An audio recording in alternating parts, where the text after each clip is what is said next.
Smart city പദ്ധതിയിൽ നിന്നും നഷ്ടപരിഹാരം കൊടുത്ത് ടേക്കോമിനെ ഒഴിവാക്കാനുള്ള സർക്കാർ തീരുമാനം വിവാദത്തിലായിരിക്കുകയാണ്.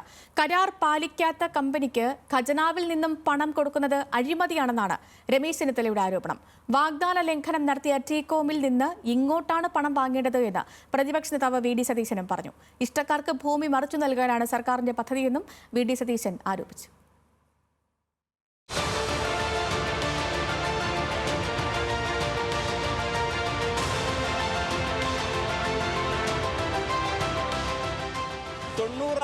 തൊഴിലവസരങ്ങൾ, 86 ലക്ഷം ചതുരശ്ര അടി വിസ്തീർണത്തിൽ കെട്ടിടങ്ങൾ. അങ്ങനെ സ്മാർട്ട് സിറ്റി കേരളത്തിലേക്ക് വരുമ്പോൾ കേരളം കണ്ട സ്വപ്നം വളരെ വലുതായിരുന്നു.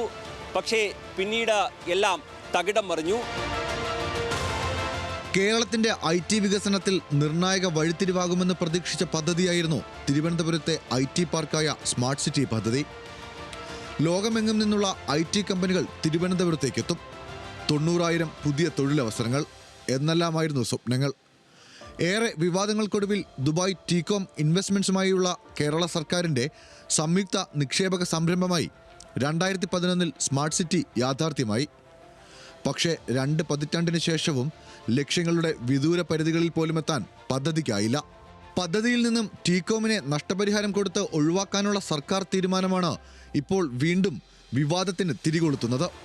Smart city Kochi infrastructure private ലിമിറ്റഡിൽ 16% ഓഹരി മാത്രമാണ് സംസ്ഥാന സർക്കാരിന്. 84% ഓഹരിയുള്ള ടീകോമിന് ഇപ്പോൾ പദ്ധതിയിൽ വലിയ താൽപ്പര്യമില്ല. തുടർന്നാണ് ഇതുവരെ നടത്തിയ നിക്ഷേപം കണക്കാക്കി നഷ്ടപരിഹാരം തീരുമാനിക്കാൻ ഇവാലുവേഷൻ സമിതിയെ നിയമിക്കാൻ സർക്കാർ തീരുമാനിച്ചത്. പിന്മാറ്റ നയം സംബന്ധിച്ച് ചീഫ് സെക്രട്ടറി അധ്യക്ഷനായ സമിതി നൽകിയ ശുപാർശ മന്ത്രിസഭായോഗം അംഗീകരിക്കുകയായിരുന്നു. ഇതിലാണിപ്പോൾ പ്രതിപക്ഷം വൻ അഴിമതി ആരോപിക്കുന്നത്. തീരുമാനം റദ്ദാക്കണമെന്ന് മുൻ പ്രതിപക്ഷ നേതാവ് രമേശ് ചെന്നിത്തല ആവശ്യപ്പെട്ടു. ടീകോമിന് വേണ്ടി വൻ തുക സംസ്ഥാന ഖജനാവിൽ നിന്ന് കൊടുക്കാനുള്ള ഒരു പിൻവാതിൽ ഇടപാടാണ് ഈ നടക്കുന്നത്. ഇതൊരു കാരണവശാലും കേരളത്തിന് അംഗീകരിക്കാൻ കഴിയുന്ന ഒന്നല്ല. VS സർക്കാരിന് വേണ്ടി ടീകോമുമായി പദ്ധതിക്ക് കരാറൊപ്പിട്ട ബാജോ ജോർജിനെ തന്നെ നഷ്ടപരിഹാര കമ്മിറ്റിയിൽ ഉൾപ്പെടുത്തിയത് അഴിമതി നടത്താനെന്നും ചെന്നിത്തല. ബാജി ജോർജ് എന്ന് പറയുന്ന വ്യക്തി ടീകോമിന്റെ പ്രതിനിധിയായിട്ടാണ് അന്ന് ഈ കരാറിൽ ഒപ്പിട്ടത്. അയാൾ തന്നെ ആ കമ്പനിക്ക് നഷ്ടപരിഹാരം കൊടുക്കാൻ വേണ്ടി കമ്മിറ്റിയിൽ അംഗമാകുന്നത് അതിനേക്കാൾ വലിയ തെറ്റാണ്.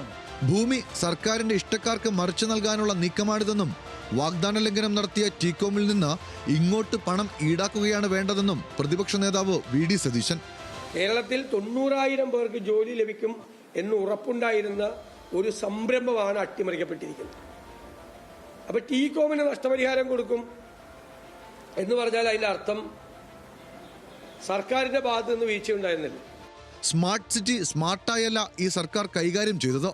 ഇപ്പോഴത്തേത് വിചിത്രമായ തീരുമാനമെന്നും മുൻ വ്യവസായ മന്ത്രി PK കുഞ്ഞാലിക്കുട്ടി. ഒരു കാര്യം ഉറപ്പാണ്, വളരെ വിചിത്രമായ ഒരു തീരുമാനം. അതുപോലെ തന്നെ എല്ലാ സക്സസീവായിട്ടുള്ള ഇടതുപക്ഷ ഗവൺമെന്റുകളുടെ ഈ വലിയ ഇൻവെസ്റ്റ്മെന്റിനോടുള്ള ഒരു അപ്രോച്ച്.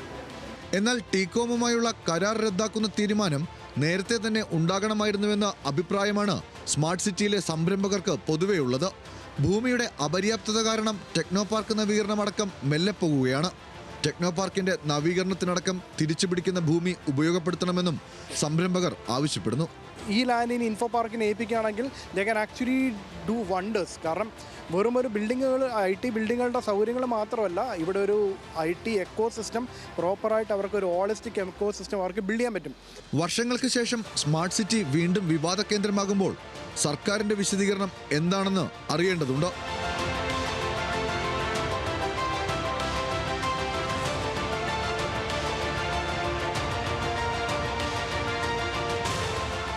കൊച്ചിയിൽ നിന്ന് ക്യാമറമാൻ അരുൺ നമ്പ്യാർക്കൊപ്പം ആസിഫ് മുഹമ്മദ്, ന്യൂസ് മലയാളം.